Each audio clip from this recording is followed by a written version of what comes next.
Welcome, everyone. Welcome to our session on digital ID. My name is Ishta. I will be your moderator, your facilitator, your guide, your Sherpa through this next 1 hour, where we're going to be really talking about digital ID, specifically in Uganda. Thank you for choosing this session. I mean, I was just talking with the panelists now about how incredible RightsCon has been in managing to gather so many minds, so many interesting panels, fireside chats. It's quite overwhelming, but you've chosen this session. And so thank you so much for joining us. We hope to give you a really interactive and in-depth look with a panel of people who really know what's going on. Some quick housekeeping regarding kind of recording, screenshots. We are all for it. The more people that watch this, the better. The more people that read the report, the better. So if you want to turn us into amazing viral TikTok memes, or I don't know, put us over some really good psytrance music. If it gets more people to read the report, we are definitely all for it. So why are we here? In a less existential question, we're here to look at digital ID systems, specifically in Uganda, and what it means for human rights and social inclusion or exclusion. We have an incredible panel today. This coincides really amazingly with the launch of a report, quite a damning report, really, the title being Chased Away and Left to Die. This is really interrogating how the digital ID systems in Uganda and the implementation of it has really led to quite damning exclusion for people with regards to accessing their very, very basic human rights. And so that's what we're going to be going in today in this panel. On this panel, we have some incredible activists, lawyers, researchers, all really involved in this research. This report is the culmination of 7 months of really intensive on-the-ground work, where our panelists have been interviewing and analyzing and really getting to know the system and what its impact, its real life impact has been through the lives of people who have lived them. So we're going to be hearing a lot of stories from this report. And so just a quick whirlwind introduction to our incredible panel. We're going to start off with Salima Namusobya. She's the executive director for the Initiative for Social and Economic Rights, lawyer, human rights advocate, really specializes in human rights law and forced migration. Huge amount of experience in using research, technical assistance, strategic litigation, and advocacy to advance social and economic rights in Uganda and the African region. She also loves to dance and has played volleyball at a professional level, something I did not know. We then have Dorothy Mukasa, who's the team leader at Unwanted, which is a leading charity organization. And this organization kind of works at the intersection of technology and human rights in Uganda. She loves good food and apparently has cooking. Her cooking is her thing. So I'm really looking forward to trying that out when this virtual environment no longer has to be virtual. We then have Grace Mtungu, and she is the researcher in ICT policy in Kenya and Africa generally. Her current work is around digital rights, data protection, digital ID, and financial inclusion. And then finally, we'll have Christiaan van Veen, and he is the director of the Digital Welfare, State and Human Rights Project at the Center for Human Rights and Global Justice in NYU School of Law, and has extensive experience in the field of international human rights law. Of course, you'll be seeing in the chat in a little bit more in-depth bios around each of these incredible people. He apparently used to be a very good tennis player when he was younger. So this is the panel we have. The structure that this conversation is going to take is each of our speakers are going to give a little bit of an input on their kind of perspective, their experience, the work that they did in this report, some of the findings. We're going to have some room for questions, so please use the chat freely, ask questions. We're going to have a Q&A at the end as well, so feel free to use the chat to introduce yourself, the work that you're working on. And if you're seeing any insights and just want to know more about anything, please feel free to use the chat. So I think that's all the admin from my side. Let's kick us off. So we're going to start off with Salima.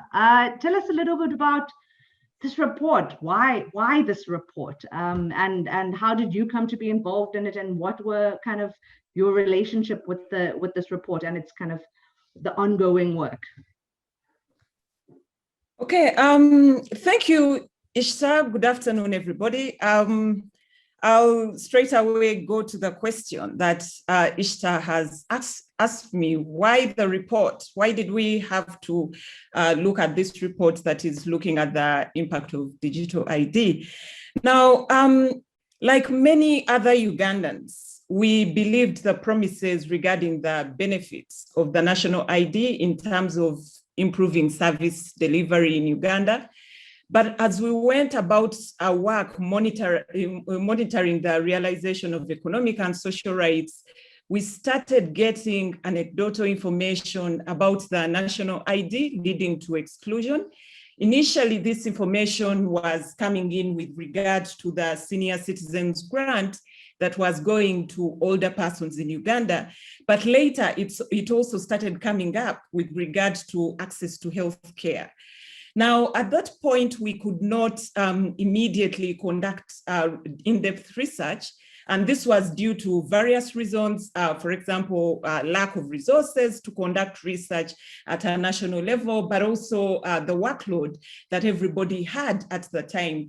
And what we resorted to is to bringing these issues before the various policymakers in meetings that we were having, pointing out to them that we were encountering many people who were facing challenges in access to social services because they did not have a national ID.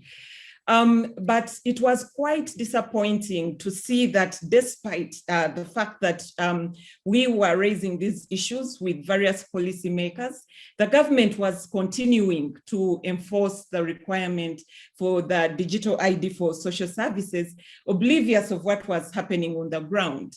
We were therefore glad when we were invited to conversations where groups such as the NYU Center for Human Rights and Global Justice had already started looking at the issue of digital ID and human rights in various contexts, and were interested to explore more what was happening in Uganda.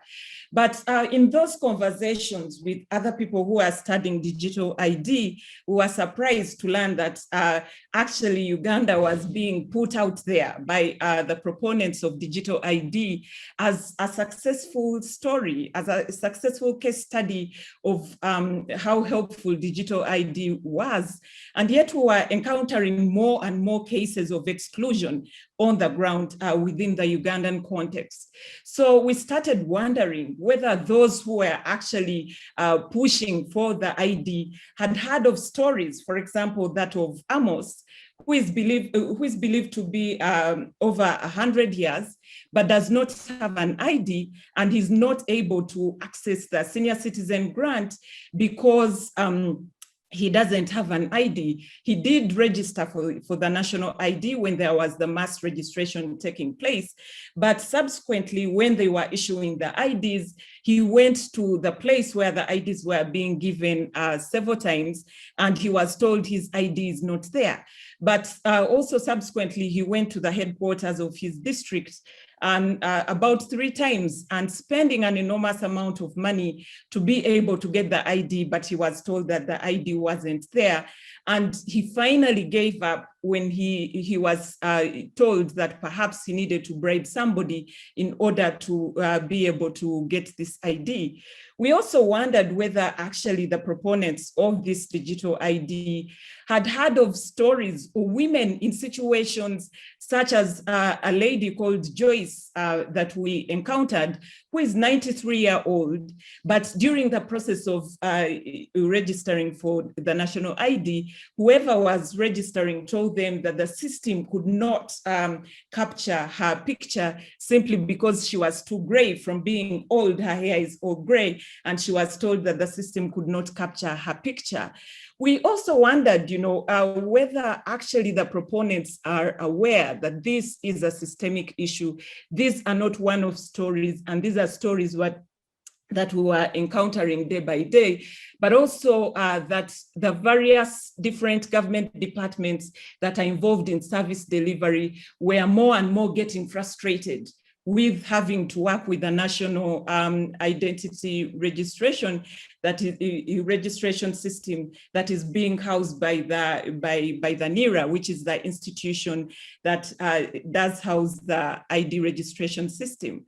So from the discussions, it also became clear to us that actually the people who had been conducting research had been focusing more on the perspectives, for example, of the impact on digital ID on privacy, or issues to do with data, which are issues that, yes, do affect a lot of people, but the impact that is really on the extremely vulnerable individuals, like the women and the older persons that we look at in this research, had not really been fully explored. So this became an issue of interest to us, and the partnership to conduct in-depth research became a natural, it was organic, because all the three players, the Center for Human Rights and Global Justice, Unwanted Witness, and the Initiative for Social and Economic Rights, where I work, we were all concerned about the apparent exclusion that was coming out, and we were interested in going in depth into this discussion. So that was the origin of the research, and I'm very glad that we are at this point where we are able to present the empirical evidence of the systemic nature of the exclusion that is resulting from the national ID system in Uganda, specifically as it impacts on women and older persons in terms of access to healthcare, and in terms of access to the senior citizen grant, which are the cash allowances that are given to the older persons who are 80 and above in Uganda. So it's also, we also emphasized the fact that these are human rights issues, because access to healthcare, for example, and access to social protection are human rights that should be available to everybody. And we found that the systemic failure of the national ID system in Uganda is actually excluding many people. So that is why we are really excited to share this research with everybody. And we hope that the people who are concerned, policymakers and the proponents of the digital ID, are able to look at this other side of the digital ID that everybody is pushing for, and yet it is having a disproportionate negative impact on extremely vulnerable individuals, including women and older persons. Thank you, Ishta.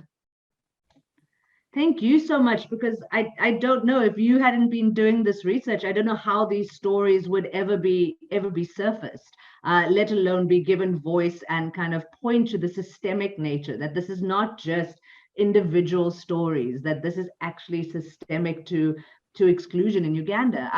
We have a wonderful question in the chat that was given.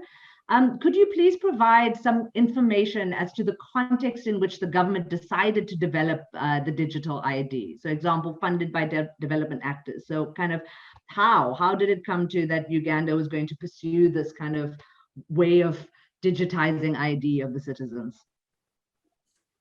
Okay, for Uganda, there had been various efforts at registration before, and mostly it was looked at from the perspective of, for example, aiding the election process, determining who is going to be able to participate in the elections. But then as we progressed around 2014, it was kind of surprising that the government came up with this digital ID system at a point where there was no legal framework speaking to the digital ID. And initially, the government officials were speaking about digital ID from a security perspective. And they were saying that this is a national security issue, and it's going to help us determine who is Ugandan and who is not Ugandan, such that they are able to provide services only to the Ugandans, but also without criminal elements. But also in terms of promoting the digital ID, many policymakers were talking about it from the perspective of stopping negative things like fraud or keeping out non-Ugandans. So that is the perspective it came from. And it is problematic that at that point, there was no legal framework. And the legal framework only came up in 2015 after the implementation process had started.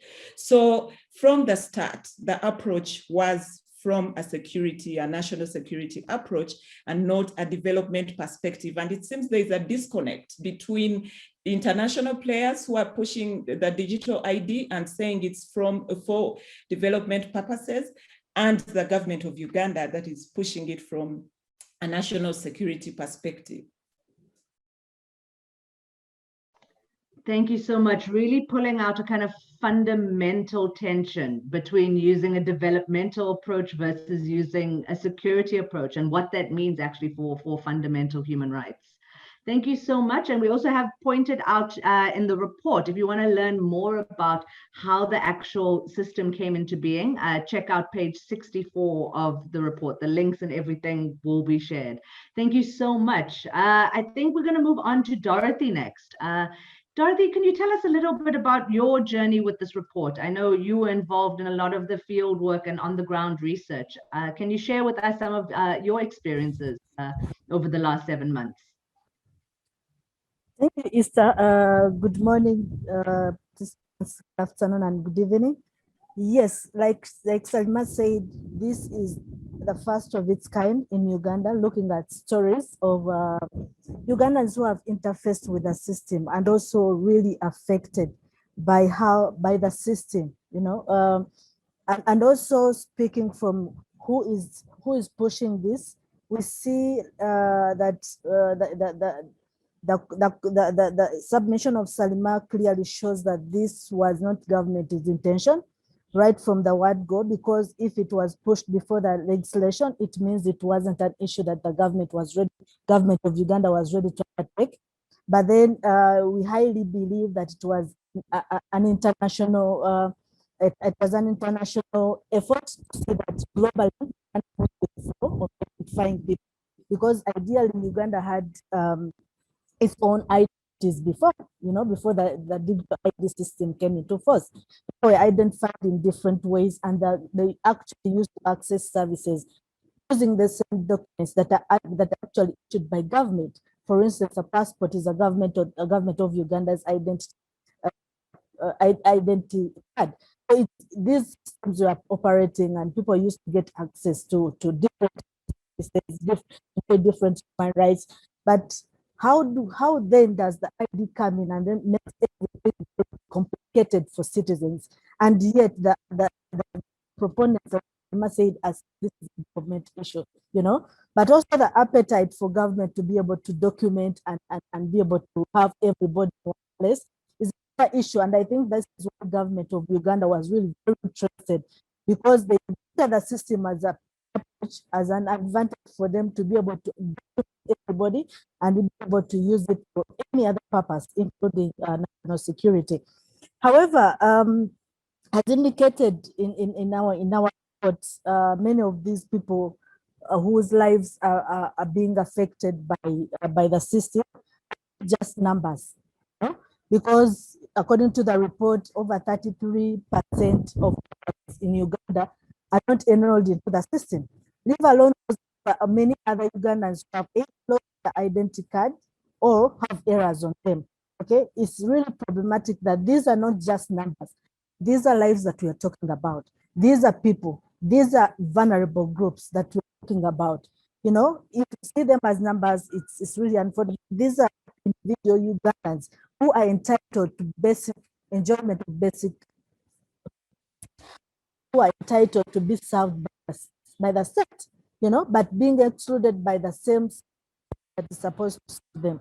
For example, as indicated in our report, a story of 88-year-old Okaya. This is a guy who is entitled by age 88, entitled to receiving social protection, but then he can't receive it just because there was an error, at that point of registration.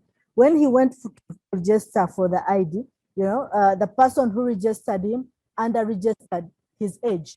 And currently, according to his identity, he's 79.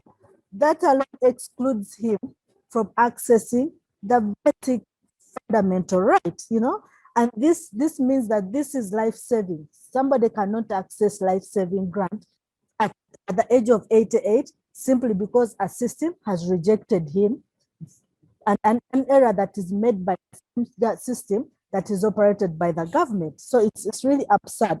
But also, okay, like Salima said, it's not an isolated case, According to government data, over 50,000 older persons above 88 years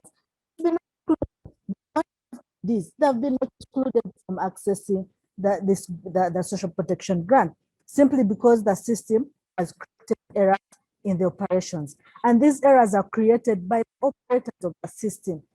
Also, more disturbing is that while there is accountability on the part of the citizens, the law and practice does not really provide accountability for errors made by the system.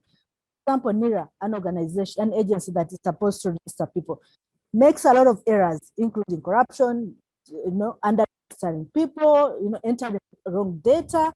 The system in itself has wrong data that is every other day. But then the accountability mechanism of, is not really clear on how NIRA is really accountable for all these errors. In other words, it's the citizens that really bear the brunt of errors made by the government, in this system. For our research, we also discovered there were people, especially who are affected by metrics. A case in point is an old gentleman who had gone to access his grant. I mean, he was supposed to access his grant, but because he was very ill, and also the distance from where the grant is being distributed to the households is really distant, so he could not make it. He wanted somebody energetic to be able to pick this money for him. However, because the system is biometric, he needed his fingerprint for him to be able to access this grant. In the process of bringing him to receive the grant, he died on the way because of the distance. He lost a life. These are stories that our leaders and development partners that are really pushing for the system are aware of. The system is gravely affecting the lives of older persons and women. So the gentleman died on the way, but also the dead body to be able to not capture his fingerprint. I mean, so but it's so saddening that these stories are really happening in our communities, and leaders, then partners are really silent about it. But we'll continue to praise the system, to push the system and everybody to be enrolled, regardless of it's affecting the vulnerable groups. Thanks.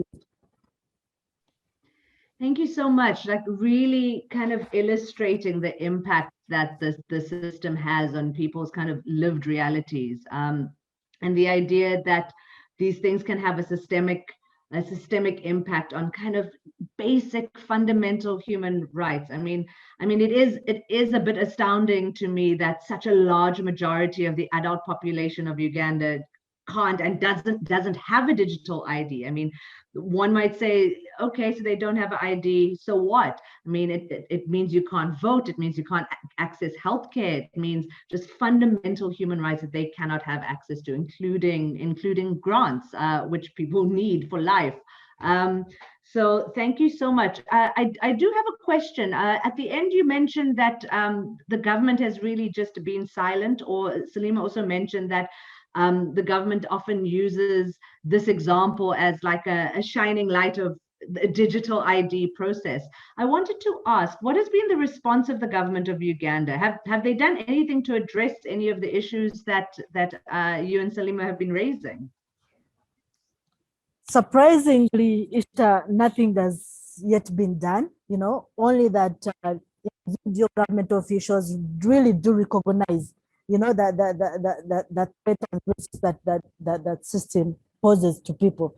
Also, they do recognize time and again the weaknesses the system has. But apart from making statements and also having debates in Parliament, there was a debate last year in Parliament about the same issues. Representatives of the people speak to the same issues, but these are just speeches made from one place to another. But when it comes to concrete evaluation and rectification of the system, trust me, nothing has been done, and that's why this report and the stories that we are talking about today are really existing right now in the communities. Thank you so much. And I can feel your passion and your anger and your frustration about this from here. And so thank you so much for the incredible work you're doing in kind of really raising these voices and trying to get the voices of the vulnerable and the marginalized and the elderly out there through this report and your advocacy. I'd like to move on next to Grace, if that's possible. Could we talk to you a little bit about kind of your role in the research, as well as kind of highlighting, is this just a Ugandan problem? Because I know in Kenya, there's also been some issues with digital ID systems. Can you tell us a little bit more, Grace? Thank you so much for having me. And I feel like saying on behalf of the collective, thank you so much to the colleagues in Uganda for doing this research, because it provides some evidence to give to policymakers who are making all these very, very grave or decisions of grave impact to people's lives. But there's often no evidence of how these decisions affect people. And I'm also saying that because the stories I read from that report and I'm hearing from my colleagues from Uganda are very similar to some of the stories you hear in Kenya. And by the way, Kenya is a country that has had national identification for over a century, over 100 years. People started being forced to be fingerprinted in the 1920s. Yet, of course, that was during the colonial period. So ID in Kenya comes from a very bad place, but somehow at independence, it was kept, it was maintained. And it's in Kenya, even to access a building, especially in the big cities, like the buildings you see behind me, you actually need an ID to identify yourself before you're given permission to enter a building. So it's something that has become almost like a part of your life, that you have to identify yourself for almost everything that you do in life. Yet, after having ID for over 100 years, after having all these systems in place, after having a really big bureaucracy, by the way, the orange building behind me is one of the most famous buildings for the national security apparatus. It's called Nyayo House. After all that, believe it or not, there's a huge population, a significant population of people who still don't have national identification documentation. There's this intersects with other aspects of their lives. You find that the people who don't have documentation also happen to be coming from minority religions, marginalized tribes, from border areas. And as you know, the capital city of Kenya is quite more in the center. So you find that there's a lot of intersectionality, and the further you are at the margins, the more likely you are to suffer. And, you know, despite all this, you find that similar, very, very similar to the case of Uganda, we are still also going ahead to say, oh, it's not enough to be identified by your documentation. We now want you to be identified by your body. We want to record your body somewhere so that we can prove that beyond that document we gave you, that we can prove that you're who you say you are. And it really brings a lot of questions as to what are our priorities, because we have a lot of competing needs in this country.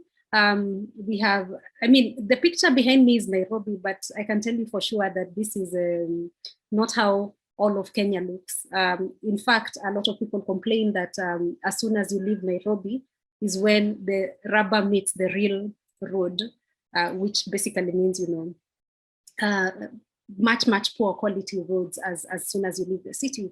And so those questions have been there. And in 2018, when the government kept pushing for this project, there was a big question on, should this, because it's a very, very expensive project, is this where we should be spending money?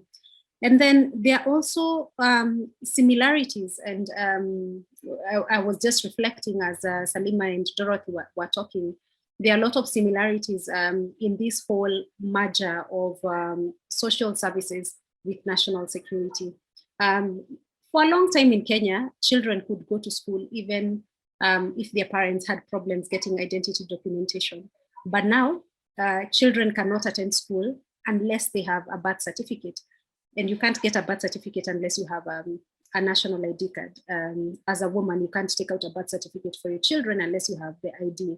And so you find that similar to Uganda, there are all these barriers being created. And it's also like a kind of coercion, because you want your child to go to school. So you definitely rush to get this kind of identity documentation. And there are these cases of, you know, people in from region in Kenya, in the northeastern region, who went to refugee camps because the region is very close to Somalia, the border of Kenya and Somalia. They went to refugee camps in order to get the services that were much better over there. I mean, during the time of famine, there was food there, there were good schools there, there was better medical care.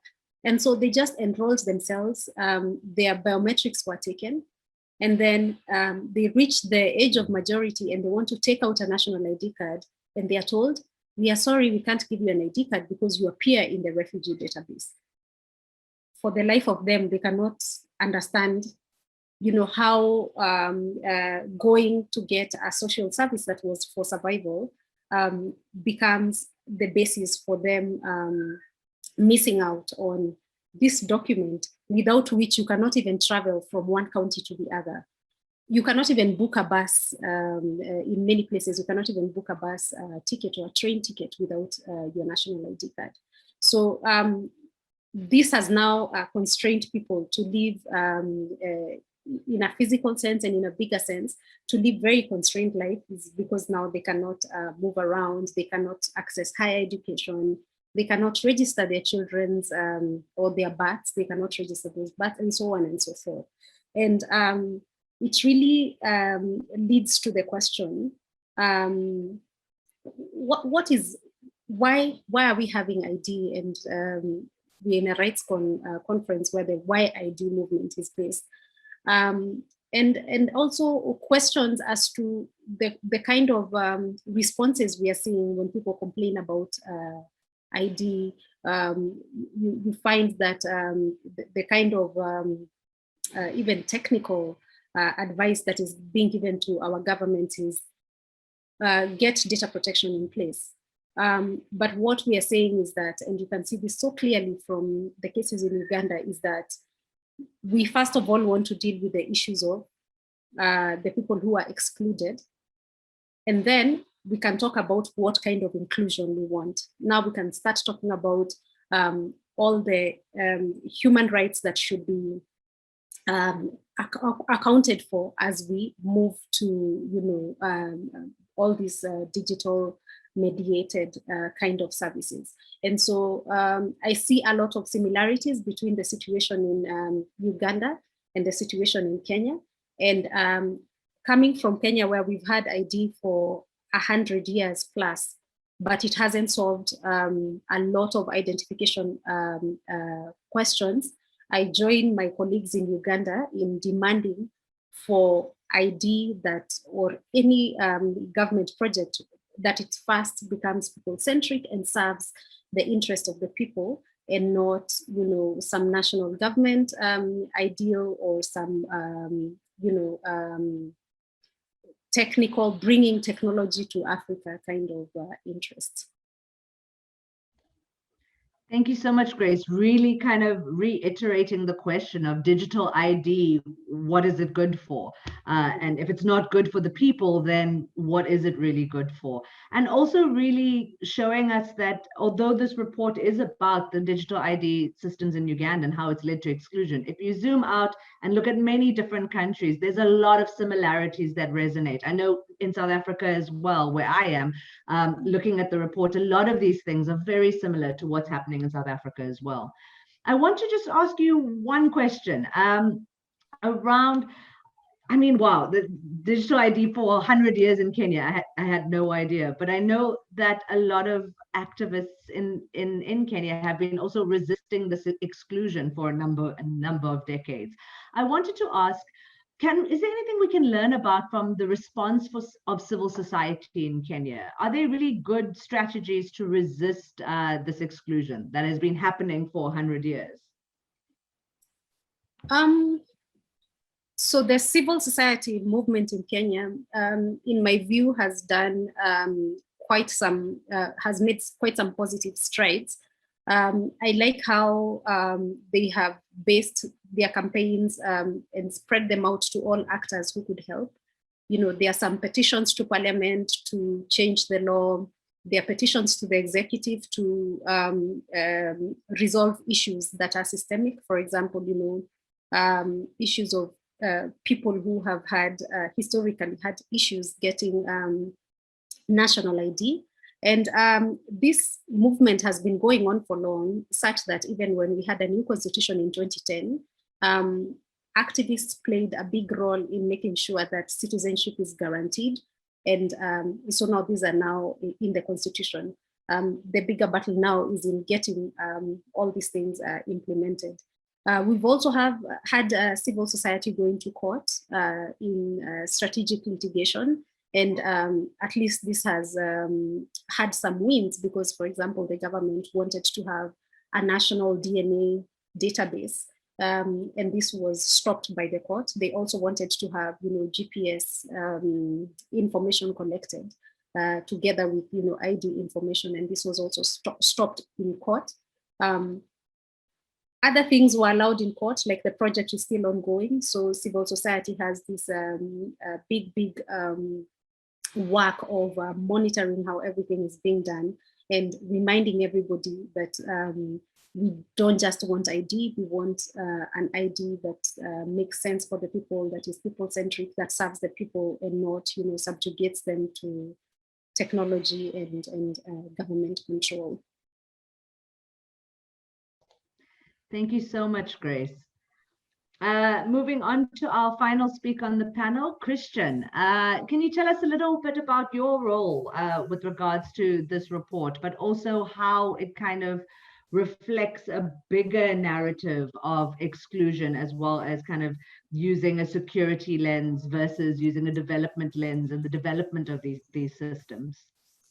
Thanks, Ishtar. I would be happy to. And just to say at the outset that I want to thank my brilliant colleagues here on the panel for their contributions. Really a pleasure to be here on RightsCon together.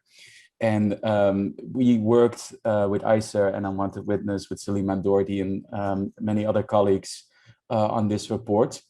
And just to say that without Salima, without Dorothy, without their brilliant colleagues, this report would have never come about. They did all the hard work. They did the in-depth interviews, they did focus groups, did observations at SAGE distributions, that's a social cash transfer.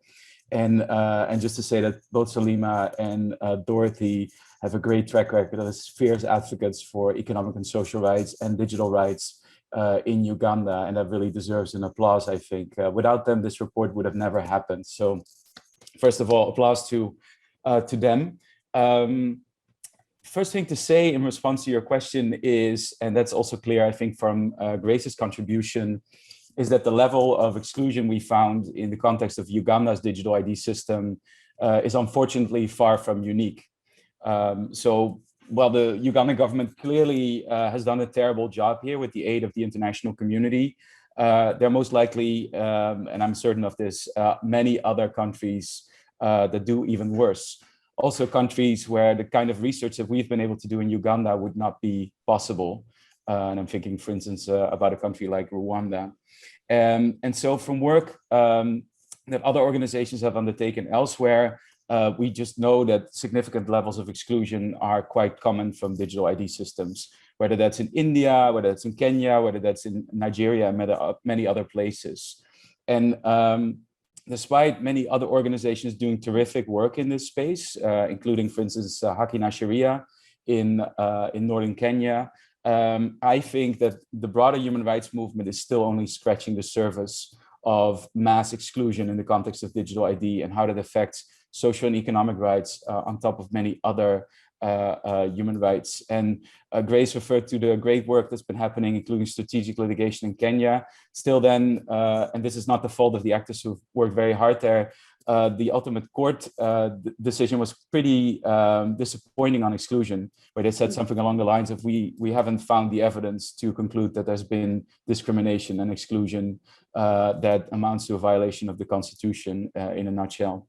The second thing to say is that I think we shouldn't be surprised about this level of exclusion. I mean, of course, if you read publications, international publications about digital ID systems, you always read about inclusion. Inclusion into government services, financial inclusion. And if you read, for instance, publications by the World Bank's Identification for Development Initiative, ID4D, he would be forgiven to think that the World Bank is now a human rights organization. And I quote from one of their publications, "The mission of ID4D is to enable all people to access services and exercise their rights by increasing the number of people who have trusted proof of legal identity."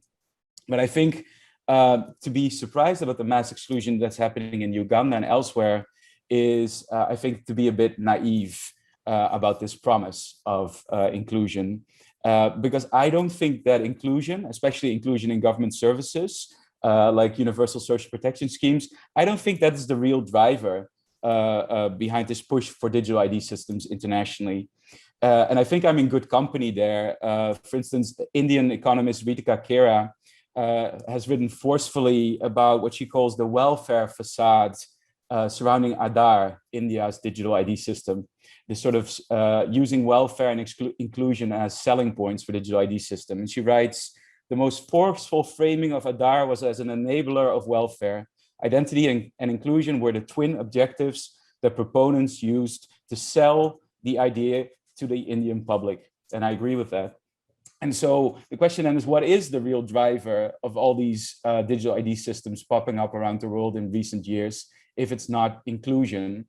And I think one of the key drivers there is the fact that many corporations, many countries, and many international organizations believe that it is good for wealth creation. And that is summarized well in a 2019 report by McKinsey on digital ID. They write, "Digital ID holds the promise of enabling economic value creation."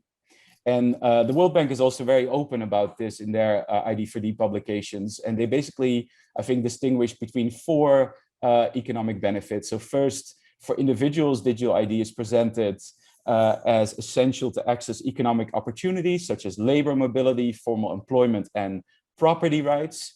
Two, for businesses, like banks and telecom operators, digital ID can facilitate regulatory compliance, wider customer bases, generate new markets, and support a business-friendly environment. That's a quote.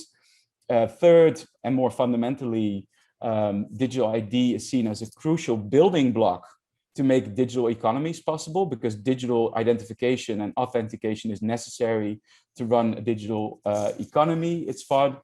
And then fourth and finally, there's a free trade agenda here. Digital IDs are seen as stimulating free trade by enabling cross-border travel, migration, and cross-border economic activity. So that's one real driver, I think, of digital ID systems. Then there's, as Salima already indicated, for governments, a different driver, especially in volatile regions with porous borders. The key reason for governments in those regions is often national security. So the idea of capturing the biometrics and other personal information of the population in one centralized database, that has great appeal to governments like the Ugandan government. And that is why, as is recounted in our report, the Ugandan military has been the driving force behind the Dagamuntu in Uganda, behind the digital ID system. Also, I'm sure that powerful Western actors, like for instance, the European Union, are not unhappy about that if digital ID can help control migration flows to the West. And recently, a new version of the Cotonou agreement was negotiated between the EU and 79 African, Caribbean, and Pacific countries. And that included a provision specifically to develop robust, secure, and inclusive identification systems. So it's clearly part of a wider security and migration agenda too. So finally, of course, you could say that such a neoliberal or national security paradigm is also inclusive in its own ways. They want to include individuals in new markets, and they want to include everyone in surveillance systems. But just to say two quick things in response to that. First, I think neoliberals only care about inclusion if it's inclusion of individuals as market participants. And I think national security operators only care about inclusion of individuals as objects of suspicion. And secondly, in both of those paradigms, whether it's a neoliberal paradigm or a national security paradigm, it is fine to exclude individuals if they are seen as either economically irrelevant or are seen as non-nationals or outsiders.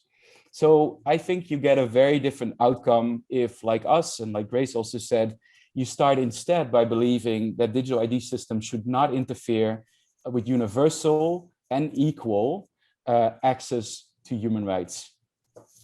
Thank you. Thank you, Christiaan. I mean, really giving us an understanding of kind of the greater actors at play and the bigger context we're playing with here. Like it's not just individual countries, it's kind of global systems at play. I wanted to ask, I'm involved in human rights. I work a lot in kind of access to public health rights. And in my organizations and the circles I work in, we don't talk about digital ID systems, and it never occurred to me to think about digital ID systems in the context of access to healthcare. And I'm wondering if as your report claims, digital ID systems have such exclusionary potential, why isn't it that human rights organizations, institutions aren't talking about it more? That's a great question, Ishtar, and we see that a lot actually. So first of all, to say there are definitely, of course, some human rights organizations that are working on this. I'm thinking internationally of Access Now. I'm thinking in Jamaica, Jamaicans for Justice, Nubian Rights Forum. I just mentioned Hakina Sharia.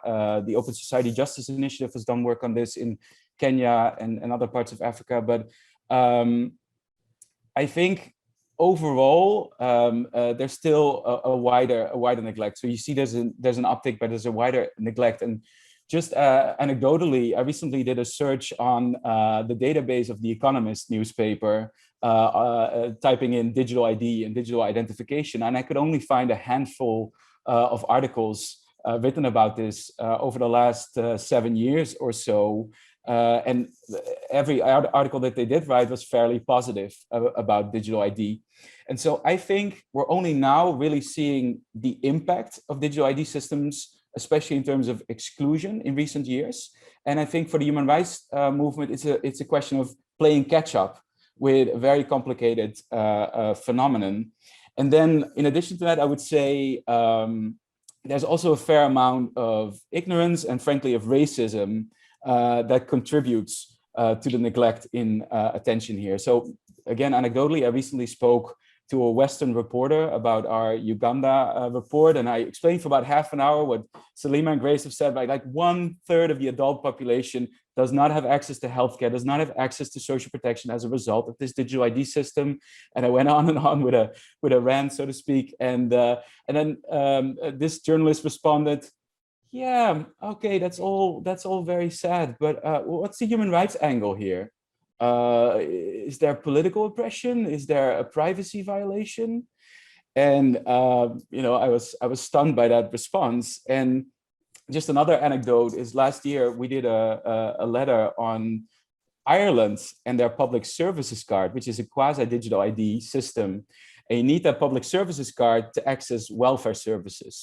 And so there were a couple of stories, like 3 or 4 stories in leading newspapers in Ireland about older persons being cut off from their pensions because they didn't have this public services card.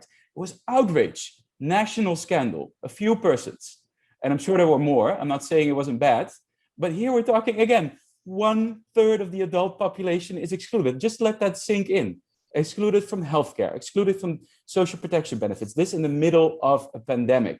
And ISER and Unwanted Witness have recently sued the Ugandan government because they wanted to make the national ID a requirement to access a COVID vaccine.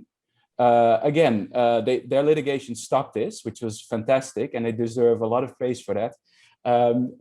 But this shows the seriousness of this. And I think digital IDs and exclusion, it's a massive human rights issue. It's an urgent human rights issue.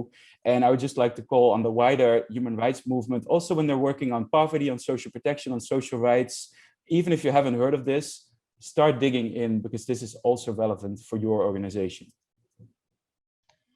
Thank you so much, Christiaan. And we have Usha in the chat as well, sharing an experience from India. This is like really surfacing a lot of issues that people have across the world in their experience of exclusion and digital ID. You started talking about it at the end around we must go read the report. We must get riled. We must do something about this, or else it's just gonna go on without us. As human rights people, we need to really catch up. I wanted to just do a final round because I see we have 9 minutes left. I'd love to do a final round with the panel, just talking about now that you've done this incredible in-depth research, you've conducted countless of interviews, you're doing advocacy, you're doing litigation around it. We're here as the audience of RightsCon. What are some of the recommendations that the report has, and what are some of the things you really want us to walk away and do?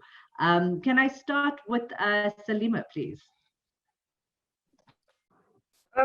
Thank you, Ishtar. One of the key recommendations that we make in the report is that with immediate effect, the national ID or Ndagamuntu should no longer be required to access social services. Like we've demonstrated, there's massive exclusion resulting from it, but also the fact that social services like healthcare, like social protection, are also human rights and should be available to all persons and should not be subjected to, their realization should not be subjected to the fact whether one has an ID or doesn't have it. So we are asking the policymakers to immediately stop requiring the national ID for access to social services. Thank you so much. Such a clear, concise ask that I hope you achieve as soon as possible. Dorothy, what would be your kind of top of mind recommendation? Thank you, Esther. From the research that we've done and also the experiences of the people that have interfaced with government agency, which is NIRA, to be able to access the ID, it all shows and very clear that there are lots of incompetencies with NIRA, be it with the incorrect data being entered. I mean, if it's a government people's data, why would it be able raw data for starters? Is it incompetent? Is it having the right people in that system? Are we doing the right job? No. So all of these are questions that need to be answered by ensuring that NIRA puts house in order. The corruption that Salima just shared a story of an old man who was supposed to get an ID because of corruption system. A lot of technical glitches and challenges with that NIRA system. You know, this all be put in order. We need to ensure that, if possible, before even continuing with enrollment, problems and challenges that are within the system need to be rectified. Because for starters, we need to collect data. If government wants to pay for its people, it must have data. If it's wrong data, then there's no development and planning that we are talking about. It needs to be put in order. You know, for whatever reasons that I've mentioned, it's doing a job. Thank you so much. And I know you'll be watching them as they get their house in order, forcing them to get their house in order. Can we have Grace, please? What is one of the recommendations that came out in the report and that you would kind of really advocate for? I like the recommendation to the national ID management body, whatever it is, to really look into systemic issues. For example, relating that to Kenya, I would be calling upon,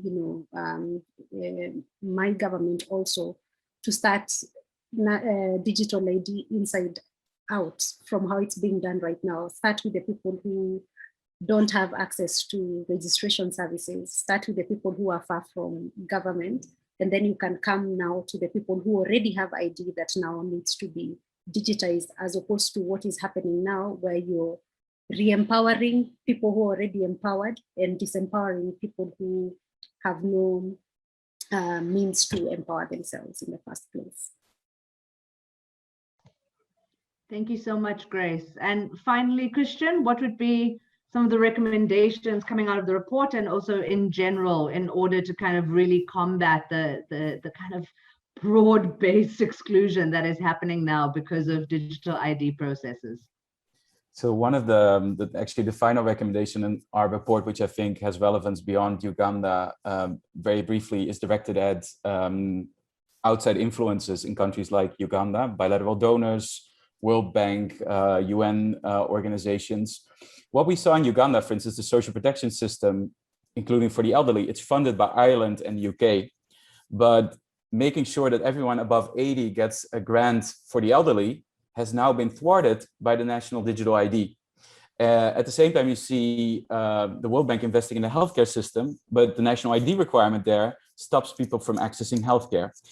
At the same time, World Bank ID, the World Bank itself is funding NIRA, the National Identification and Registration Authority, with $10 million in Uganda. And more widely speaking, ID4D, which is also being funded, for instance, by the UK and other actors, is continuously sort of promoting digital ID systems, and is still pretty much a good news story. And so what we've recommended in the report is that those international actors use the leverage that they have, the good relationships that they have with the Ugandan government there, and they should also do that elsewhere, to make sure that exclusion becomes the main concern when these programs are being implemented. And if they don't speak up because they're afraid to speak up because it's, it's seen as a national security system, they risk becoming complicit in this. And that's highly problematic if they really care about social development, about inclusion, and about human rights. Okay, thank you so much. I mean, that brings us up to our last minute here. Just for me on my side to say thank you so much to all the panelists, not only for sharing your contributions here, but the extent of the work that you've done to get to this point. We know that the launch of this report is like, it's just the beginning. I mean, it's just surfacing some of the problems that are happening, and what happens now is huge amounts of advocacy, mobilization, kind of really uniting people to try and advocate against this type of exclusion and advocate for a people-centered, inclusionary approach to digital ID. If everyone, please, if you do anything after this, is just please read the report. I bet you'll get as riled as all our panelists have gotten, and rightly so. Have a look. You'll see the links to download the report. You'll see there's also some articles about the report since it was launched this week, as well as following the Human Rights NYU Law School, following them on Twitter, and that's where you can get all the information about the report. And that brings us to time. Thank you everyone here also for joining us. We know you had the choice of hundreds of different sessions, and you chose to join us. We hope that we've been able to share something new, something interesting, and something that riles you up as much as it riles us up. So enjoy the rest of RightsCon. Thank you so much, panelists and audience.